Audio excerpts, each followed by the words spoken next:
नमस्कार साथियों, मैं विजय व्यास आप सभी का एक बार फिर से हार्दिक स्वागत करता हूं बाल विद्या मंदिर सीनियर सेकेंडरी स्कूल खत्रीपुर नागौर के ऑनलाइन एजुकेशन प्लेटफॉर्म पर। साथियों, पिछले वीडियो में अपने मौर्य वंश कंप्लीट हो चुका था। आज अपन नए वंश की बात करेंगे जिसका नाम है गुप्त वंश। साथियों, सबसे पहले गुप्त वंश की बात करते हैं तो गुप्त वंश को यह गुप्त काल को भारतीय इतिहास का स्वर्ण काल कहा जाता है और पहला ही प्रश्न ये आता है भारतीय इतिहास का स्वर्ण काल गुप्त वंश को किसने कहा था। तो याद रखना है के.एम. मुंशी महोदय ने भारतीय इतिहास का स्वर्ण काल गुप्त काल को कहा है। फिर अपने दूसरा पॉइंट आता है कि जो ये गुप्त काल है इनकी यह गुप्त जो वंश है इनकी उत्पत्ति किस किस से हुई है। तो अलग अलग इतिहासकार है इन्हें अलग अलग वंश के बताते हैं। कुछ ब्राह्मण, क्षत्रिय, वैश्य या शूद्र बताते हैं। तो इनमें प्रमुख नाम है वो अपन आज इसके अंदर देखेंगे। ठीक है, तो आज अपन स्टार्ट करते हैं मुख्य रूप से गुप्त वंश। ये आपके टॉपिक बाल कक्षा की एग्जाम के पॉइंट ऑफ व्यू से बहुत इंपॉर्टेंट है। गुप्त वंश। गुप्त वंश की अगर बात करते हैं तो सबसे पहले अपन यहाँ पर इसको लिख सकते हैं कि भारतीय इतिहास का स्वर्ण काल किसे कहा जाता है? गुप्त काल को कहा जाता है। और ये बात किसने कही थी? तो के.एम. मुंशी के द्वारा इसको क्लासिकल एज या स्वर्ण काल कहा गया। इसके बाद में अपन बात करते हैं गुप्तों की उत्पत्ति। अगर गुप्तों की उत्पत्ति बात करें तो ये कहां से उत्पन्न हुए? तो मूलतः तो अपन यही बात करेंगे कि ब्राह्मण, क्षत्रिय, वैश्य और शूद्र। ये तो शूद्रों की अगर बात करते हैं तो सबसे पहले आता है नाम के.पी. जायसवाल। इसका नाम होता है के.पी. जायसवाल। के.पी. जायसवाल ने क्या कहा है? गुप्तों की उत्पत्ति शूद्रों से हुई है। जबकि रोमिला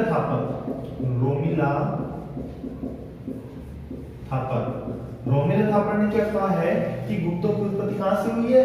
वैश्यों से हुई है। और जबकि क्षत्रिय कहने वाले आपके दो जो महानुभाव है वो है आर.सी. मंजुमदार व गौरी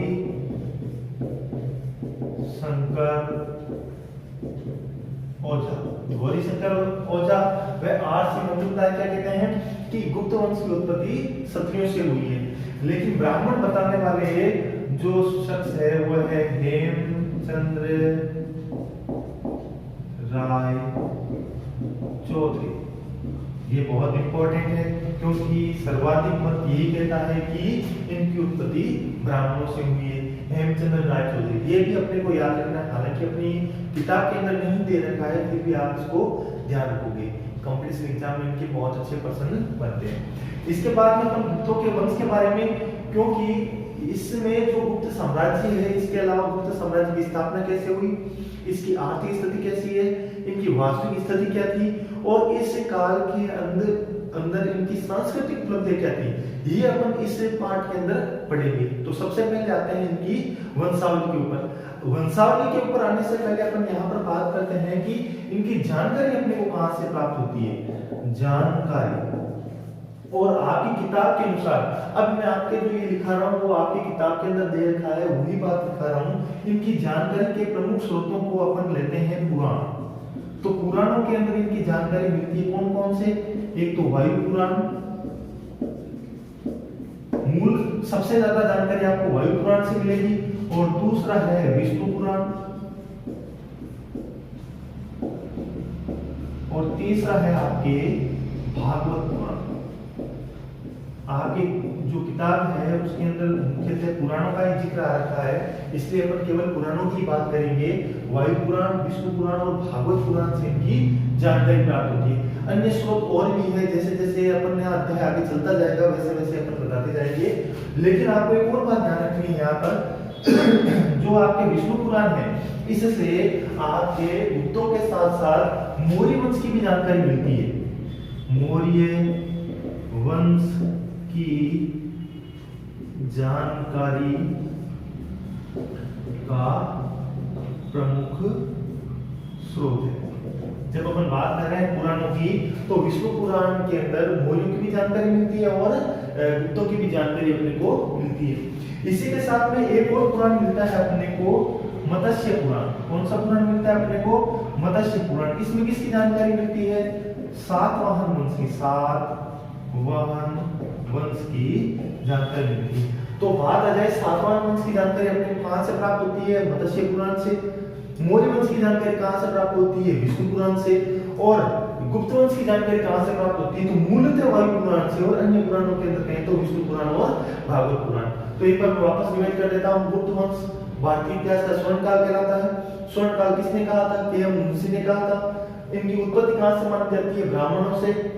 मत देने वाले हेमचंद्र राय चौधरी। क्षत्रियों से ये कहते हैं आर.सी. मजूमदार और गौरीशंकर ओझा। रोमिल स्थापना की वैश्यों से, और शूद्र से कहते हैं के.पी. जायसवाल। कई बार यहाँ पर केस के.पी. जायसवाल के साथ में जाट शब्द भी लिखा हुआ आता है, ठीक है ना, कि यानी जो आपके गुप्त है वो जाट वंश से थे। ये भी कौन कहता है? के.पी. जायसवाल। बात आगे समझ में। उसके बाद इनके जानकारी के स्रोत कौन कौन से? मुख्यतः पर पुराणों की बात करेंगे, पुराणों में वायु पुराण, विष्णु पुराण और भागवत पुराण। अगर विष्णु पुराण की बात करते हैं तो ये मौर्यों के साथ साथ, ये अपने गुप्तों के साथ साथ मौर्य वंश की भी जानकारी देते हैं, यानी मौर्य वंश की भी जानकारी का प्रमुख स्रोत है। और साथ ही मत्स्य पुराण जो सातवाहन वंश की जानकारी का भी प्रमुख स्रोत है। तो ये अपना गुप्त वंश की प्रमुख आधारशिला हो गई। अब अपन इसकी वंशावली को आगे पढ़ेंगे, तो एक बार इसका आप स्क्रीनशॉट लीजिए, फिर अपन आगे चलते हैं। ले लिया होगा आपने स्क्रीनशॉट। अब अपन थोड़ा सा आगे चलते हैं और इनके काल के बारे में देखेंगे। जब अपन यहाँ पे गुप्त वंश का काल देखते हैं तो अपने को अलग अलग किताबों में अलग अलग देखने को मिलता है, और हर इतिहास काल का मत अलग अलग है। लेकिन अपनी एनसीईआरटी की किताब और अपने राजस्थान पाठ्य पुस्तक मंडल की किताबों के अंदर इसका जो काल लिखा रखा है वो अपने लिए महत्वपूर्ण होगा। तो यहाँ पर गुप्त वंश का समय लिखा आ रहा है 275 ईस्वी से 550 ईस्वी तक, ठीक है, 275 ईस्वी से 550 ईस्वी तक। अगर यहाँ पर 275 ईस्वी से 550 ईस्वी तक की मैं बात करूं, ये इसका कालखंड था। लेकिन कई बार क्या होता है साथियों, इसको शताब्दी में पूछ लिया जाता है या सदी के अंदर पूछ लिया जाता है, तो फिर कैसे करोगे? तो इसको ध्यान रखना है, ये आपकी समस्या हर समय रहेगी, और आपने 5 मिनट थोड़ा ध्यान से सुन लिया तो ये समस्या हमेशा के लिए दूर हो जाएगी। देखो, हमेशा ध्यान रखना है, आज वर्तमान में अपन कौन सी सदी के अंदर जी रहे हैं? तो अपन सभी कहेंगे अपन 21वीं सदी के अंदर जी रहे हैं। और अगर मैं 21वीं सदी को सन के अंदर देखें तो अपन क्या कहेंगे? हम जी तो 2020 के अंदर जी रहे हैं, लेकिन 21वीं सदी में जी रहे हैं। तो 21 अभी 2100 तो आया नहीं है, तो भी अपन लोग क्या कहते हैं? हम 21वीं सदी में जी रहे हैं। तो यानी 2100 अभी आना बाकी है। और अगर 2100 से मैं 100 साल पीछे जाऊं तो मेरे को मिलेगा 2001। तो 2001 से लेकर 2100 तक का कालखंड है वो 21वीं सदी कहलाएगा। यानी हमेशा ध्यान रखना, जिस सदी की अपन बात करते हैं वो उसका अंतिम वर्ष होता है, ठीक है। और इसी प्रकार अगर मैं 275 को देखूंगा तो इसका कालखंड का अंतिम वर्ष कौन सा आएगा? 300, और स्टार्टिंग वर्ष कौन सा आएगा? 201। तो इसका मतलब ये कौन सी सदी का हो गया? जैसे 2020 में हूं, अभी 2100 नहीं पहुंचा है, लेकिन फिर भी मैं कहता हूं 21वीं सदी। और यहाँ पर भी मैं क्या कहूंगा? अभी तक 300 नहीं पहुंचा हूं, यानी 275 है, लेकिन ये भी कौन सी सदी आएगी? तीसरी सदी। बात आएगी नहीं समझ में? वापस ध्यान से सुनो। हम अभी कहते हैं हम 21वीं सदी में जी रहे हैं, लेकिन अभी 2020 है, 2100 तो आया नहीं, फिर भी अपन 2100 कह रहे हैं। यानी सदी का मापन कैसे होता है? इस 100वां अंतिम वर्ष होता है, वही सदी कहलाता है। तो इसका जो अंतिम वर्ष कौन सा है? 300। तो ये कौन सी हो गई? तीसरी सदी। बात आगे ना समझ में? और वैसे अगर इसका देखेंगे तो इसका अंतिम वर्ष कौन सा हो जाएगा? 600 इस सदी का, और इससे पहले वाला कौन सा हो जाएगा? 501। तो इस सदी के कालखंड को अपन क्या कहेंगे? छठी सदी, ठीक है ना। तो अगर आपको शताब्दी या सदी के अंदर पूछा जाए तो गुप्त वंश तीसरी सदी से लेकर छठी सदी तक था। ठीक है ना, तीसरी सदी से लेकर छठी शताब्दी का काल कौन सा काल कहलाता है? गुप्त वंश का काल कहलाता है। अगर गुप्त वंश के टाइम पीरियड की बात करते हैं तो आपको ये थोड़ा सी बात ध्यान रखनी है। ठीक है, अब अपन थोड़ा सा आगे चलते हैं और इसको आगे देखते हैं। मेरे हिसाब से आपको अब ये चीज समझ में आ गई होगी। तो इसका कालखंड कहां से कहां तक था गुप्त वंश का? 275 से 550 तक और तीसरी सदी से छठी सदी तक। और मेरे हिसाब से आपको ये सदी याद करना आ गया होगा। और इसका जो सदी है इसको अपन चतुर्थांश के अंदर भी बांटते हैं। जैसे जैसे आगे आएगा वैसे वैसे अपन इसको चतुर्थांश में बांट कर पढ़ेंगे। फिर अपन आगे देखते हैं इसके प्रमुख शासकों के बारे में, क्योंकि अपने को गुप्त वंश के अंदर प्रमुख शासक भी दे रखे हैं। वैसे तो मुख्य रूप से इसमें अपने को दो ही शासकों के बारे में ज्यादा डिटेल से पढ़ना है, जिसके कारण ये क्लासिकल एज या स्वर्ण युग कहलाया। मुख्य रूप से समुद्रगुप्त और उसके बाद में चंद्रगुप्त द्वितीय, जिसका नाम या जिसकी एक और प्रमुख उपाधि है विक्रमादित्य। इन दो के बारे में अधिक गूढ़ता से अध्ययन करना है। बाकी अपने को ऊपरी ओर से लिखना है और ना ही इनके आगे के समय याद करने की आवश्यकता है, क्योंकि ये कहीं नहीं पूछे जाएंगे आपके बारी कक्षा के स्तर पर। तो सबसे पहले अपन देखते हैं, प्रमुख रूप से दो की तो बात करनी है, लेकिन अपन इसका स्टार्टिंग कहां से हुआ ये देखना जरूरी है। इसलिए आगे के जो शासक है इनको देखेंगे। तो इसका पहला शासक हुआ था जिसका नाम था आपके श्रीगुप्त। अब श्रीगुप्त के बारे में आप ध्यान से सुना। श्रीगुप्त पहला शासक था, यानी अपन इसको कह सकते हैं आदि पुरुष। आदि पुरुष या गूढ़ पुरुष, गुप्त वंश का आदि पुरुष या गूढ़ पुरुष कौन था? श्रीगुप्त था। ठीक है, अब इस आदि पुरुष या गूढ़ पुरुष के बारे में अपने को जानकारी कहां से प्राप्त होती है? आपकी किताब के अनुसार कहें तो केवल एक ही जानकारी का स्रोत दे रखा है, प्रभावती गुप्त का पूना ताम्र अभिलेख। ठीक है, प्रभावती गुप्त का पूना ताम्र अभिलेख। लेकिन इसके अलावा भी अपने को जानकारी मिलती है प्रयाग प्रशस्ति से, यानी समुद्रगुप्त की प्रयाग प्रशस्ति से, कुमारगुप्त के बिलसड अभिलेख से, स्कंदगुप्त के भीतरी अभिलेख से। बात आ गई समझ में? तो अपन इसके जानकारी के दो तीन स्रोत लिख लेंगे।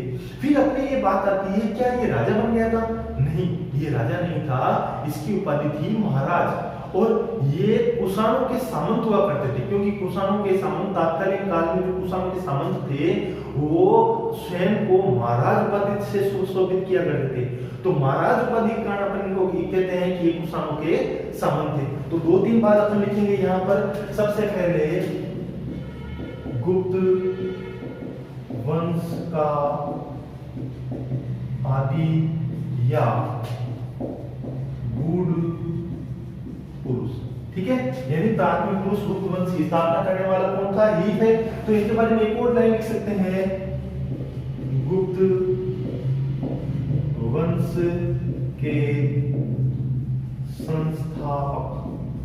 ठीक है, और अगर उसके बाद में अपन लिखना चाहें तो इसके जानकारी के स्रोत, जानकारी के स्रोत कौन कौन से हैं? सबसे पहले नंबर 1 प्रभावती गुप्त का पूना ताम्र अभिलेख। ठीक है, नंबर 2 पर समुद्र गुप्त की प्रयाग प्रशस्ति, समुद्रगुप्त की प्रयाग प्रशस्ति। नंबर 3 पर आ जाएगा कुमार गुप्त का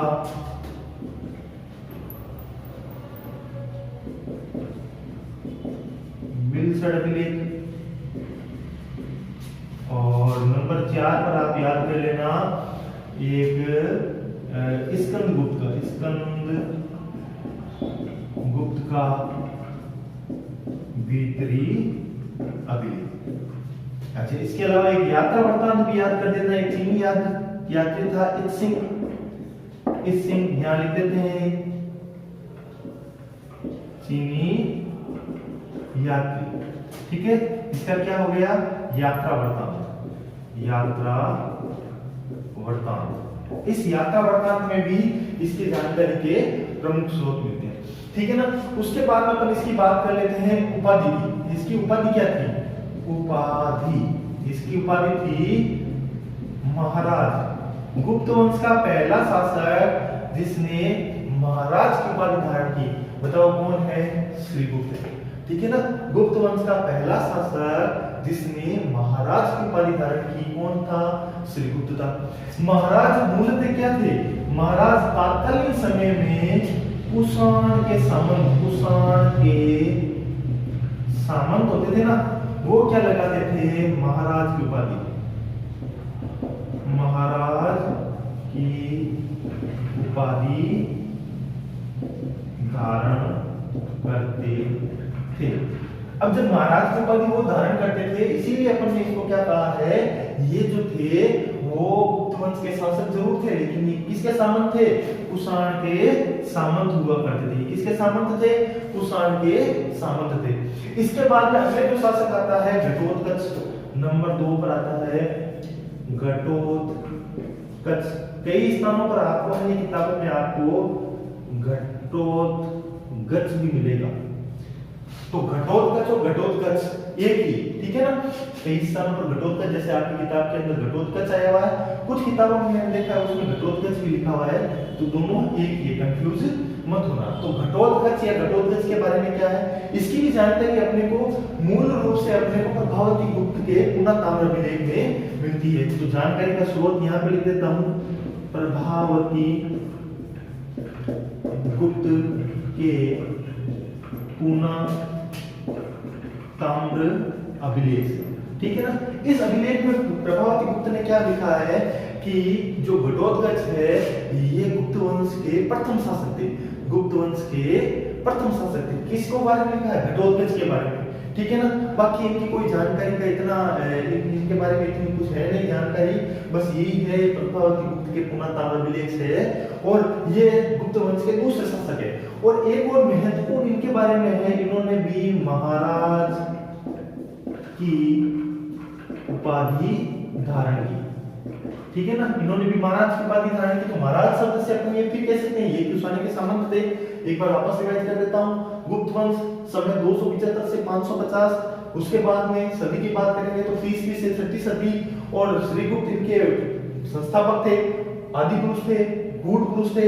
जानकारी के स्रोत प्रभावती गुप्त का, ये प्रभावती गुप्त का पुनः ताम्र अभिलेख, समुद्रगुप्त की प्रयाग प्रशस्ति, कुमारगुप्त का बिलसट अभिलेख, स्कंदगुप्त का भीतरी अभिलेख, और इससे जो चीनी यात्री था इसका यात्रा वृत्तांत में भी ये जानकारी के स्रोत मिले हैं। इनकी उपाधि की देखे जाए तो ये महाराज की उपाधि धारण करते थे। महाराज की उपाधि तत्कालीन समय जब कुषाणों का समय था उसमें सामंत के द्वारा धारण की जाती थी। अपन ने इनको क्या कह दिया, ये जो गुप्त थे वो पहले कुषाणों के सामंत हुआ करते थे। उसके बाद घटोत्कच आया। घटोत्कच की जानकारी प्रभावती गुप्त के पुनः ताम्र अभिलेख से मिलती है और इन्होंने भी किसकी उपाधि धारण की? महाराज की उपाधि धारण की। तो एक बार इसका स्क्रीनशॉट लीजिए, फिर अपन आगे चलते हैं। ले लिया होगा आपने स्क्रीनशॉट। अब अपन आगे चलते हैं और इस वंश के प्रथम महत्वपूर्ण शासक के बारे में बात करते हैं। ठीक है, यहाँ तक ये दोनों शासक तो थे लेकिन ये इस कुषाणों के सामंत हुआ करते थे। अब अगला शासक आता है चंद्रगुप्त प्रथम। देखो यहाँ पर आप कंफ्यूज मत हो जाना, चंद्रगुप्त मौर्य था, वो मौर्य वंश का था, और ये है चंद्रगुप्त प्रथम। चंद्रगुप्त प्रथम है, इनको गुप्त साम्राज्य का वास्तविक संस्थापक कहा जाता है। वास्तविक संस्थापक क्यों कहा जाता है इसकी चर्चा करेंगे अपन अभी। ठीक है, अब देखो सबसे पहले आप बात करते हैं चंद्रगुप्त प्रथम की। चंद्रगुप्त प्रथम, अब आपको मैंने अभी तक कहा था दो जो नाम लिखा है उनका समय याद नहीं करना, लेकिन चंद्रगुप्त प्रथम का समय भी आपको याद करना है। चंद्रगुप्त का समय चलता है 319 ईस्वी से लेकर 335 ईस्वी तक। ठीक है, 319 से 335 ईस्वी तक। तो अपन सबसे पहले यहाँ पर रीडिंग डाल देते हैं चंद्रगुप्त प्रथम। चंद्रगुप्त प्रथम ये गुप्त वंश का वास्तविक संस्थापक था। गुप्त वंश का वास्तविक संस्थापक था। अब इनके समय के बारे में बात करते हैं तो 319 ईस्वी से लेकर 335 ईस्वी तक इन्होंने शासन किया। 319 ईस्वी के अंदर जब ये शासक बने थे तब इन्होंने क्या किया, एक संवत की स्थापना की। कौन से संवत की स्थापना की? गुप्त संवत की स्थापना की। 9 मार्च सन 319 ईस्वी को इन्होंने गुप्त संवत की स्थापना की। लेकिन अधिकतर एनसीईआरटी किताबों के अंदर जो गुप्त संवत की स्थापना है राज्याभिषेक के दिन करता है, और ये लिखा होता है गुप्त संवत देश करके 319-20, ठीक है ना, यानी 319-20 ईस्वी में इसने गुप्त संवत की स्थापना की। अगर 9 मार्च 319 याद नहीं रहता है तो अपने को याद करने की आवश्यकता नहीं है, क्योंकि अपने यहाँ पर किताब के अंदर से कितना ही दे रखा है गुप्त संवत की स्थापना 319-20। तो अपन यहाँ पर लिख सकते हैं अपने राज्याभिषेक के समय। और सबसे महत्वपूर्ण बात, चंद्रगुप्त प्रथम की सबसे महत्वपूर्ण जो बात आती है वो बात है उपाधि। जो महाराज की उपाधि धारण करते थे इसके पूर्वज कौन कौन से, एक तो श्रीगुप्त और घटोत्कच, वो तो थे कुषाणों के सामंत, और इसने अपनी उपाधि परिवर्तन कर दी महाराजा धीराज। महाराजा धीराज, महाराजा धीराज की उपाधि धारण करने वाला प्रथम गुप्त शासक कौन था? तो प्रथम गुप्त शासक था चंद्रगुप्त प्रथम। इसने कौन सी उपाधि धारण की है? महाराजा धीराज की उपाधि धारण की है। जब महाराजा धीराज की उपाधि धारण की है तो प्रथम प्रतापी शासक, गुप्त वंश का प्रथम प्रतापी शासक कौन था? ये था आपके चंद्रगुप्त प्रथम।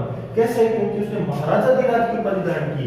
महाराज तो उपाधि होती थी सामंतों की, अब इसने क्या किया, कुषाणों से स्वयं को स्वतंत्र करवा लिया और स्वयं को क्या कह दिया कि मैं महाराजा धीराज यानी महाराजाओं के ऊपर शासक हूं, यानी इसके अधीन अब क्या हो गए, सामंत हो गए। तो अपन ये कह सकते हैं कि ये क्या हो गया, अब शासक। तो यहाँ पर गुप्त वंश का इसको क्या कहा गया है, वास्तविक संस्थापक। अगर प्रश्न आए गुप्त वंश का संस्थापक कौन था तो आपको हो गए श्रीगुप्त, और गुप्त वंश का वास्तविक संस्थापक कौन था तो आपको हो गए चंद्रगुप्त प्रथम। और मौर्य वंश का संस्थापक कौन था तो चंद्रगुप्त मौर्य। बात है ना, इसमें मौर्य और गुप्त में कंफ्यूजन नहीं रखना है। इसके बाद में चंद्रगुप्त प्रथम के बाद में एक सबसे महत्वपूर्ण बात आती है कि चंद्रगुप्त प्रथम ने कुमार देवी से विवाह किया। अब ये जो कुमार देवी है ना, वो कहां की थी, वैशाली के लिच्छवी वंश की राजकुमारी। ध्यान से सुनना इसको, ये कुमारी जो कुमार देवी थी ये वैशाली के लिच्छवी वंश, ये याद रखना, लिच्छवी वंश इसकी क्या थी, राजकुमारी थी। लिच्छवी वंश की राजकुमारी थी कुमार देवी, जिसका विवाह किससे हुआ, चंद्रगुप्त से हुआ। तो इसके उपलक्ष्य में चंद्रगुप्त मौर्य ने सोने के सिक्के जारी किए। विवाह के उपलक्ष्य में चंद्रगुप्त प्रथम ने स्वर्ण सिक्का जारी किया। कौन सा स्वर्ण सिक्का जारी किया, चंद्रगुप्त कुमार देवी नामक स्वर्ण सिक्का। कैसा सिक्का था, चंद्रगुप्त कुमार देवी नामक स्वर्ण सिक्का था। तो एक और बात ध्यान रखना कि भारतीय इतिहास में पहली बार रानी के नाम पर सिक्का जारी किया गया। बात अभी ना समझ में, भारतीय इतिहास में पहली बार ऐसा हुआ कि किसी रानी के नाम पर सिक्का जारी किया गया। ये किस काल के अंदर हुआ, गुप्त काल के अंदर हुआ। किस शासक के समय हुआ, चंद्रगुप्त के समय हुआ। समय क्या है, 319 से 335। क्यों हुआ, क्योंकि इसका विवाह कुमार देवी के साथ हुआ, तो दोनों का नाम एक कर दिया चंद्रगुप्त कुमार देवी। तो चंद्र कुमार देवी ये भी कई स्थान पर लिखा होता है, तो अपने को पूरा याद रखना है। चंद्रगुप्त कुमार देवी नामक स्वर्ण सिक्का जारी किसके काल में हुआ, चंद्रगुप्त प्रथम के काल में हुआ। ये एक प्रकार का सोने का सिक्का था, ये याद रखोगे आप। ये एक प्रकार का कैसा था, सोने का सिक्का था। तो ये आपके हो गया चंद्रगुप्त प्रथम के बारे में, आपको इतना ही बार याद रखना है। देखो पहली बात क्या याद रखोगे, इसका समय 319 से 335। उसके बाद में ये वास्तविक संस्थापक था। उपाधि महाराजाधिराज की उपाधि थी। महाराजाधिराज की उपाधि होने के कारण क्या हो गया कि भाई महाराजाधिराज की उपाधि थी तो प्रतापी शासक था, ये अब सामंत नहीं रहा, एक शासक बन चुका है, इसीलिए तो अपन ने इसको वास्तविक संस्थापक कह दिया। और इसका विवाह किसके साथ हुआ, लिच्छवी वंश की राजकुमारी जो वैशाली की थी उसके साथ हुआ, जिसका नाम था कुमारदेवी। इसके साथ इसका क्या हो गया, विवाह हो गया। और विवाह होने के बाद में इसमें एक सोने का सिक्का जारी किया जिसमें दोनों का नाम अंकित था। और ये भारतीय इतिहास का पहला ऐसा सिक्का था जिसमें किसी रानी का नाम साथ में अंकित किया गया। तो आप एक बार इसका स्क्रीनशॉट लो, फिर आगे की देखते हैं। यहाँ पर ले लिया आपने स्क्रीनशॉट। अब अपन यहाँ पर आगे देखते हैं, अगला जो शासक आता है अपने आएगा सबसे महत्वपूर्ण शासक। अगर गुप्त वंश के अंदर प्रश्न बनेगा तो मेरे हिसाब से आपके इसी शासक के काल से बनेगा, जिसका नाम है आपके समुद्रगुप्त।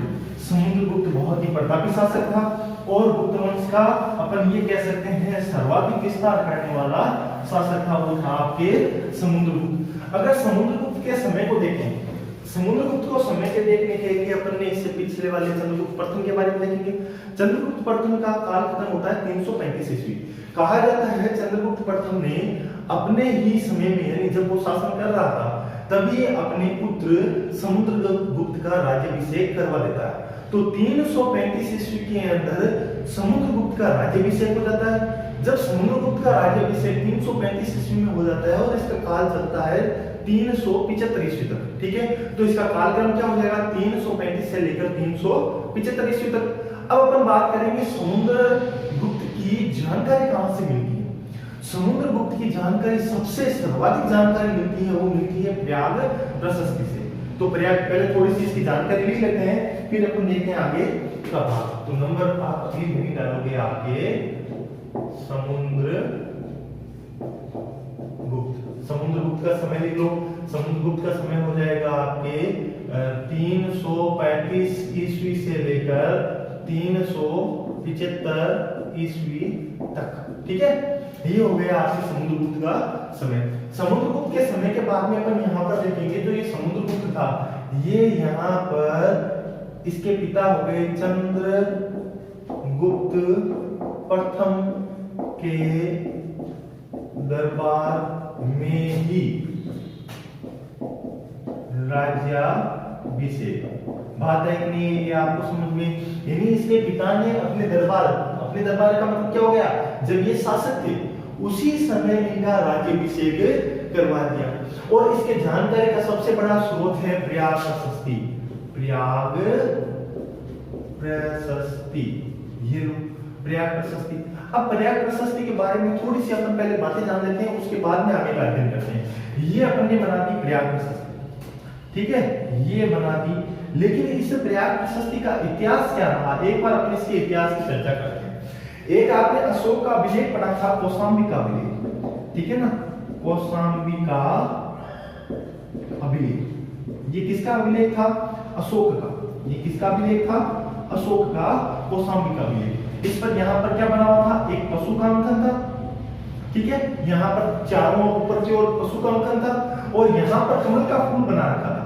यहाँ पर क्या था, आपके कमल का ऐसे फूल बना रखा था। चलो यहाँ पर अपन ने कमल का फूल बना दिया। यहाँ पर थोड़े कंगूरे लटकाए गए थे, ठीक है ना, यहाँ पत्थरों से अलंकृत किया गया था, ठीक है। आपको इतना सा समझ लो, यहाँ पे केवल अपने को समझना है, वो कुछ डायग्राम बनाने की जरूरत नहीं है, सिर्फ आपको बेसिक पूरी जानकारी मिल जाए, इसके लिए मैं ये कर रहा हूँ। यहाँ पर 6 पंक्तियों का अंकन कर रखा था, 1 2 3 4 5 6। ये अशोक ने क्या किया था, अपने कौशाम्बी के अभिलेख के अंदर 6 एक अभिलेख बनाया था। ये एक प्रकार का स्तंभ अभिलेख था और इस पर क्या किया था, 6 पंक्तियों को उत्कीर्ण करवाया था, ठीक है। 6 पंक्तियों को उत्कीर्ण करवा दिया। उसके बाद में किसके काल में, समुद्रगुप्त के काल के अंदर। और किस व्यक्ति ने, यहाँ पर एक समुद्रगुप्त के काल के अंदर इसका एक मित्र आता है, या अपन कवि कह सकते हैं, इसका राजकवि। तो सबसे पहले मित्र, राजकवि और महासंधि विग्रह ये इनका एक पद हुआ करता था, यानी ये अपन ये कह सकते हैं इस काल का सर्वोच्च प्रशासनिक पद था। गुप्त काल का सर्वोच्च प्रशासनिक पद कौन सा था? महासंधि विग्रह। ये तीनों कौन थे बताओ? हरिसेन, ठीक है ना? ये कौन था? हरिसेन। हरिसेन ने समुद्रगुप्त के समय कौशाम्बी के अभिलेख जो किसका था? अशोक का था, उस पर 33 पंक्तियों को उत्कीर्ण कराया। कितनी पंक्तियों को उत्कीर्ण कराया? 33 पंक्तियों को उत्कीर्ण कराया। कितनी पंक्तियों को उत्कीर्ण कराया बताओ? 33 पंक्तियों को उत्कीर्ण कराया। ये लोग यहाँ 33 पंक्तियों को इन्होंने क्या किया है? ऐसा उत्कीर्ण करवा दिया, जिसे ही क्या कहा गया? प्रयाग प्रशस्ति। प्रयाग प्रशस्ति कहा गया। अब बताओ, बात समझ में आई नहीं? ये जो 33 पंक्तियां हैं, ये अशोक के कौशाम्बी के अभिलेख पर लिखी हुई है। इसे क्या कहा गया? प्रयाग प्रशस्ति। इसके बाद में अपन और आगे चलते हैं तो इसमें क्या होता है? इसको अकबर के कालीन, जब मुगल काल में अकबर का काल आया था ना, उस समय मुगल काल में अकबर के काल के अंदर क्या होता है? अकबर के द्वारा इसे इलाहाबाद, जो प्रयाग का ही नाम परिवर्तन करके रखा गया था इलाहाबाद, वो क्या करता है? इस अभिलेख को इलाहाबाद के दुर्ग के अंदर लाकर रखवा देता है और इसमें बीरबल के द्वारा अकबर के लिए कुछ पंक्तियां लिखाई जाती है। इसी कारण इस अभिलेख को भी क्या कहा गया है? अकबर या बीरबल का अभिलेख। अकबर या बीरबल का अभिलेख क्यों कहा जाता है? पता चल गया क्या? अकबर ने इसे अपने इलाहाबाद के किले में रखवा दिया था और बीरबल ने इस पर कुछ अकबर के लिए पंक्तियां उत्कीर्ण करवाई थी, इसलिए अकबर या बीरबल का अभिलेख भी इसे कहते हैं। लगे हाथ अकबर के पुत्र ने भी हाथ धो लिए। क्या धो लिए? उसने भी 4 पंक्तियां उत्कीर्ण करवा दी। ये लो यहाँ पर, इसलिए इनको क्या कहा गया? जहांगीर का अभिलेख भी कहा गया।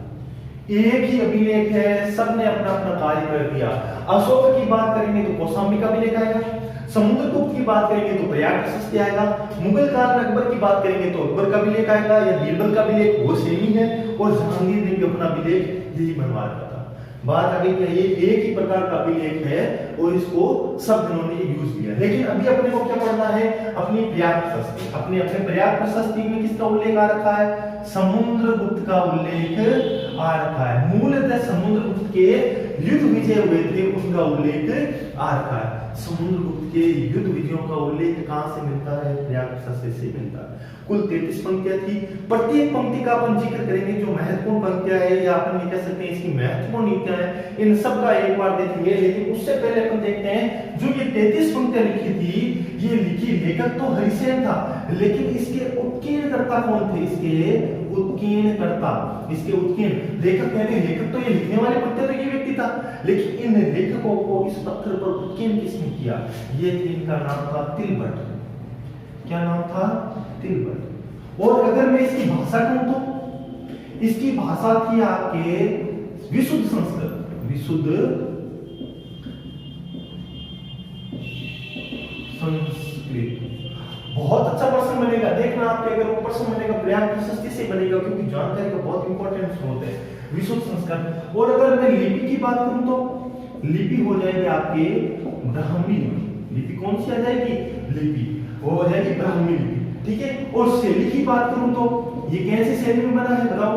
ये बना है गद्य प्लस पद्य, मतलब इसमें गद्यांश भी है और पद्यांश भी है।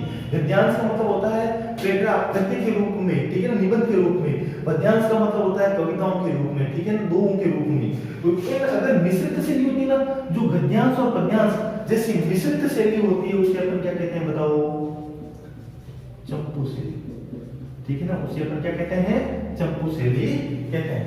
तो ये था आपके प्रयाग प्रशस्ति के अंदर, ये जो प्रयाग प्रशस्ति के बारे में थोड़ी सी 2-3 बातें थी। उत्कीर्णकर्ता तिलबट है, लेखक है हरिसेन है, भाषा है विशुद्ध संस्कृत है, लिपि है ब्राह्मी है, शैली है गद्य पद्य या चंपू शैली है। इसमें जो समुद्रगुप्त के 100 युद्ध विजयों का वर्णन है। कितने युद्ध विजयों का वर्णन है? 100 युद्ध विजयों का वर्णन है। कहा जाता है समुद्रगुप्त की 100 युद्ध विजयों के उपरांत 100 घाव हुए। 100 युद्ध किए और 100 उसके घाव हुए। अब अपन बात करेंगे अगले वीडियो के अंदर समुद्रगुप्त के बारे में कंप्लीट चर्चा करेंगे। जो अगला वीडियो होगा वो पूर्ण रूप से अपने समुद्रगुप्त के ऊपर होगा, केवल समुद्रगुप्त के बारे में बात करेंगे। उसके बाद में जो अगला वीडियो बनाएंगे एक एक शासक में समुद्रगुप्त और अगला शासक आएगा समुद्रगुप्त के बाद में चंद्रगुप्त द्वितीय, जिसे विक्रमादित्य कहते हैं। ये दो ही टॉपिक है जिनसे आपके प्रश्न आने की संभावना रहेगी। तो मिलते हैं अगले वीडियो में, तब तक के लिए आप सभी को धन्यवाद।